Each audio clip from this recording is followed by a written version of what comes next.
All right, one more positional big board video and we will be done.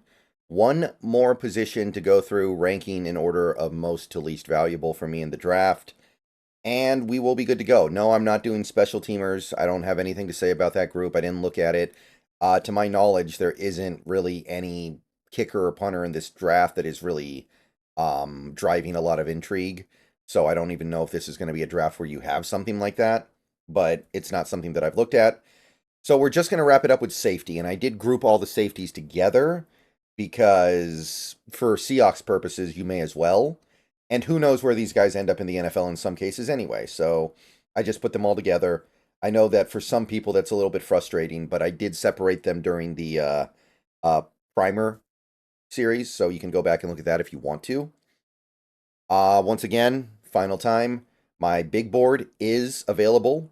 My full 1 through 287 big board is available on Patreon for bonus content tier pledgers, and it's available on YouTube for Ring of Honor members in the community tab. If you process information better that way, you can still go look at it.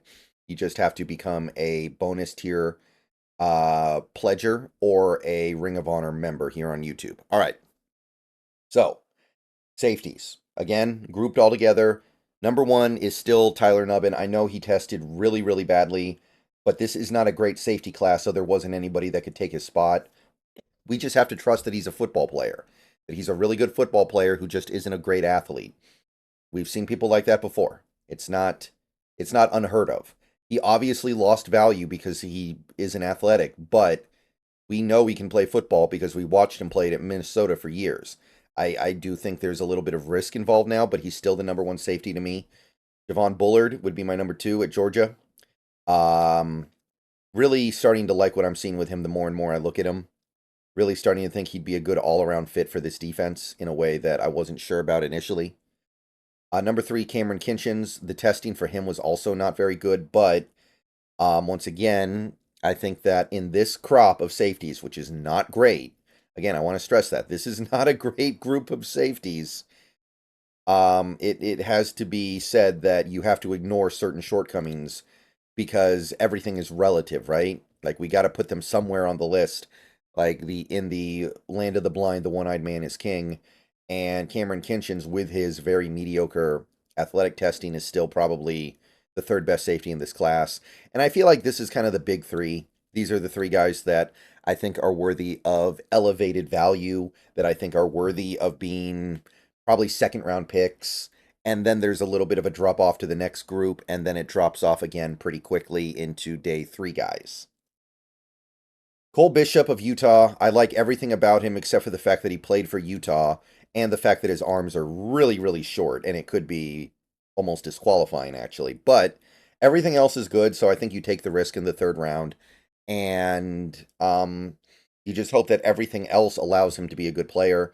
Kalen Bullock of USC, I'm not completely sold on the fit, but I do think he's a good player and I do think he will be a ball hawk at the next level. I do think he brings those ball hawk like qualities that you want.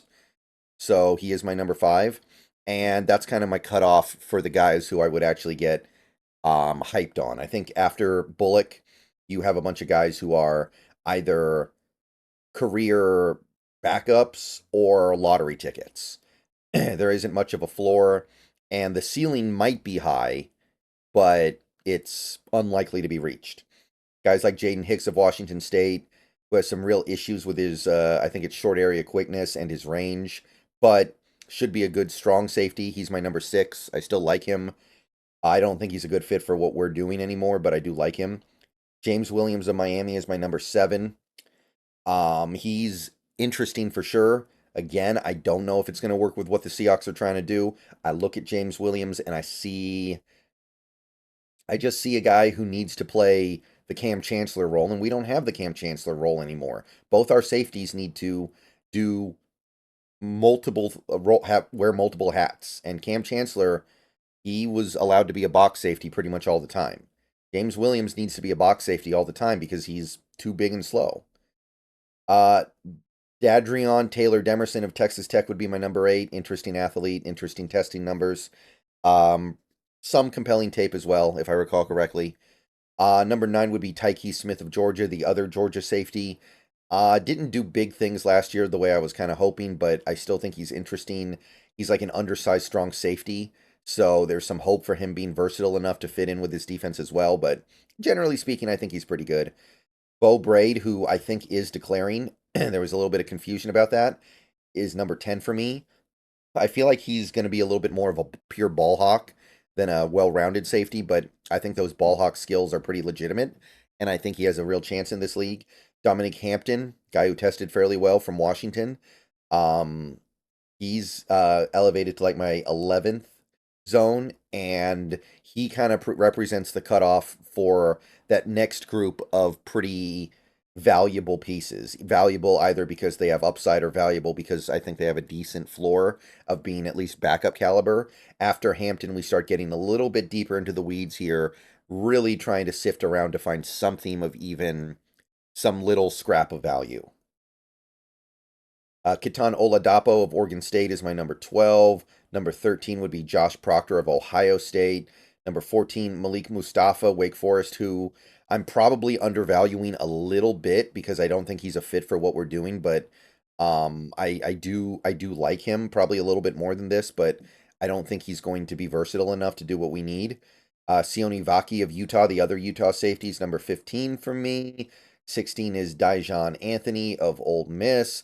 Number 17, this is the guy who doesn't believe in outer space, Tyler Owens of Texas Tech. Very, very talented, but unlikely to ever get there. Number 18, Evan Williams of Oregon. Now we're getting down into like pure special teamers who have no real ceiling beyond being a special teamer. Jalen Carlisle of Missouri. Number 20 is Kenny Logan of Kansas. 21, Damani Richardson of Texas A&M. And 22 is Michael Dowell of Miami of Ohio. This is the top 30 guy we had. That's the only reason why I looked at him. It was very hard to find anything on him. So that's the only reason why I evaluated him at all. And that's 22 safeties. So we got all the way through. We got all the way through this group. It's not very great. I'll just say that right up. We don't have a superstar, a blue chip safety in this class. We might not even have a first rounder. There might not be a first round safety in this group. There might be 3 second rounders, 2 third rounders, bunch of fourth rounders, fifth rounders, sixth rounders, seventh rounders.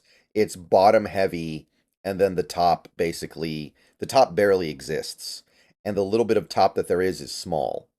But still might need to find something good here. And there's something good here. You just have to find it. All right, it's done. The positional big boards are done with, completely done with.